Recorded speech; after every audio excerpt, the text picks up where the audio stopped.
Good morning, and thank you for joining me on the Path to Liberty. This is the Fast Friday edition of the show for August 16th, 2019.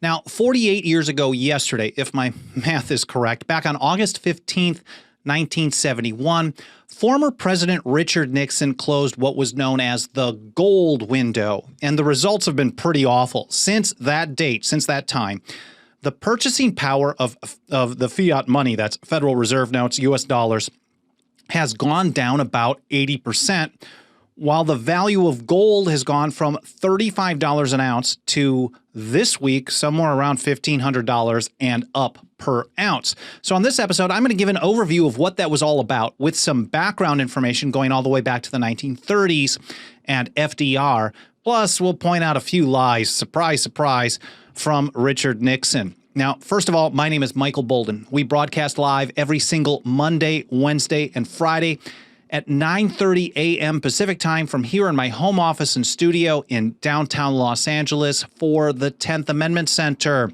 We have all kinds of platforms and formats, video and a podcast edition. We have all of our archives, plus links to things that I reference in the show notes. All of it's over at 10thamendmentcenter.com/path to liberty. Again, spelled out, 10thamendmentcenter.com/path to liberty. That's where you can follow and support the show. You can subscribe and do all that through that link. Now, since it's the Fast Friday edition of the show, let's get to it because I want to knock this out in about 10 to 15 minutes. I'm primarily going to be referencing an article we published yesterday on the anniversary of this closing of the gold window that we ran by Mike Meharry, who also writes for Peter Schiff over at Schiff Gold. And Mike is talking about this action on August 15, 1971. He says, Nixon ordered Treasury Secretary John Connally to uncouple gold from its fixed $35 price and suspend the ability of foreign banks to directly exchange dollars for gold. That was the window. People were banned. You and I, American citizens, people living in the country, were banned from getting gold $4. So there was no gold standard. But foreign countries, foreign banks could do this up until that point.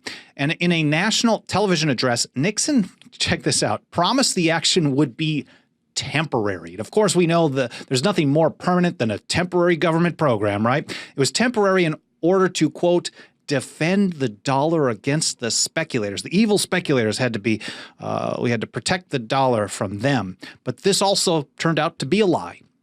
The president's move, Mike writes, permanently and completely severed the dollar from gold and turned it into a pure fiat currency. Now, it was mostly fiat at this point, but this really ended any connection, any last remnants of a connection between the dollar and gold. And let's get some background here. First, we have to go back. I could go all the way back to the Federal Reserve Act of 1913. The Federal Reserve shouldn't exist under the Constitution. That is a separate discussion. Here, in this episode, let's go back to March of 1933, where FDR, he, quote, prohibited banks from paying out, and this is according to Mike's article, from paying out or exporting gold. And then the next month, he signed Executive Order 6102, EO 6102. That's one of the most important ones that we should know about in American history, at least in modern times. This was touted as a measure to stop, quote, hoarding, but was in reality a massive confiscation scheme. See how they changed the language there? They used the language as a way to go after people. So back in FDR's time, if you just chose not to spend, you wanted to hold your wealth, you wanted to save, and you saved it in gold, you were called a hoarder, a negative term, and they had to protect people and protect the value of the dollar against the hoarders.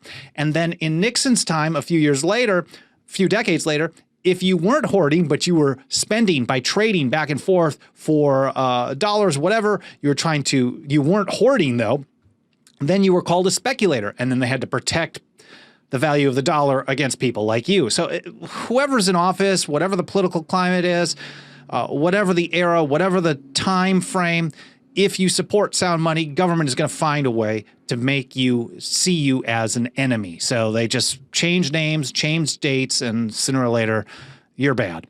So this was a massive confiscation scheme, Mike writes. The order required private citizens, partnerships, associations, and corporations to turn in all but small amounts of gold to the Federal Reserve. Now get this. This is really where it gets crazier. If that wasn't already crazy. when you were forced to turn in your gold, of course, they weren't stealing it from you. They wouldn't want to be seen as robbers. They were paying people the fair market value. This is the fixed rate that the government has said that gold is worth. And that was $20.67 per ounce in 1933. So what do you think happens? And I know not everyone turned in the gold, but for those who did, at $20 an ounce, $20.67, 1 year later, not even a full year, I believe, the government changed the fixed price of gold to $35 an ounce. And Mike puts it this way: this effectively increased the value of gold on the Federal Reserve's balance sheet by 69%. Just like that, like magic. It's worth $20 today, and as soon as government gets it, it's worth $35. And why? Because this removes constraints on inflating the money supply. We know that inflation means more dollars in circulation, more money in circulation. Mike goes on, he says, the Federal Reserve Act, which of course shouldn't exist, required all Federal Reserve notes to have a 40% gold backing, but the Fed was low on gold at the time, and by confiscating, they were able to increase their stores so they could meet that limit and then also increase the money in supply and have more notes circulating. And of course, they do it just by magically requiring people to turn it in, then taking it, buying it at the current rate, and then just raising the value, and then allowing it to be sold to foreign countries, foreign banks. So even though people couldn't exchange Federal Reserve notes, U.S. dollars for gold, again, foreign banks, foreign countries could. And in the 1960s, this became a big problem because the Vietnam War, Great Society, and so many other things, it was just, they were running out of loot. So they had to keep printing, again, which devalues the amount of purchasing power of the money. You have more money in circulation, everything costs more in dollar value. So what did foreign governments start doing? They started looking at this, saying, this government isn't going to stop spending. We should start exchanging this for gold. And because of that, they were like, oh, we got to do something about this. And in fact, that's how a gold standard is supposed to work. It actually forces the government to be a little bit less dishonest. Some would say more honest, because it creates physical hard limits on how much they can print, because sooner or later someone's going to say, well, now I want gold for it. So if you keep printing the dollars, just give me the gold instead. And that's what foreign governments were doing. But instead of actually just restraining spending in the early 70s, 1971 specifically, and some monetary discipline, Mike puts it this way: Nixon simply severed the dollar from its last ties to gold, allowing the central bank to inflate the money supply without restraint. And here's I would guess this is the third lie. The first one was that it was going to be temporary. The second one was that it was only to protect against speculators, when we know that it was really because they just wanted to increase the money supply. And he says it this way: let me lay to rest the bugaboo of what is called devaluation. Your dollar will be worth just as much as it is today. And of course, supporters of the Federal Reserve System will tell you a dollar is always worth $1. $1 is always worth $1, but what you can purchase with $1 today is way less than it was at that point. When it's backed by hard currency, hard money, then a dollar really is a dollar, and without government speak. And Mike puts it this way: according to the Consumer Price Index data released by the Bureau of Labor Statistics, the dollar has lost more than 80% of its value since Nixon's fateful decision. Meanwhile, the value of gold has gone from $35 an ounce to about $1,500. I have one other article that I want to reference talking about this inflation and the effect on the life of average people, from Nick Giambruno over at International Man. He says this way, and he's talking about why the cost of living has exploded. He says, this is all predictable as a consequence of the U.S. abandoning sound money. He goes on, by every measure, including stagnating wages and rising costs, things have been going downhill for the American middle class since the early 1970s, and specifically August 15th, 1971. That's when Nixon took this action. And he says, since then, the dollar has been a pure fiat currency. This allows the Fed to print as many dollars as it pleases. And without the discipline imposed by some form of gold standard, there was at least some. It was bad already, but at least it wasn't a runaway train yet. The U.S. money supply has exploded 2,106% higher since 1971.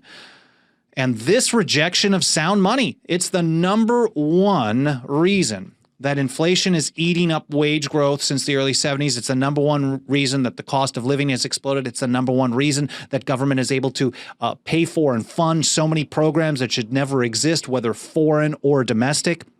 And in summary, from FDR to Nixon and every single president since Richard Nixon, supporters of the monster state, not just the presidents, but all of their backers, they've all gotten exactly what they wanted, and that's the ability to spend without any fiscal restraint. They get to grow government without any limits.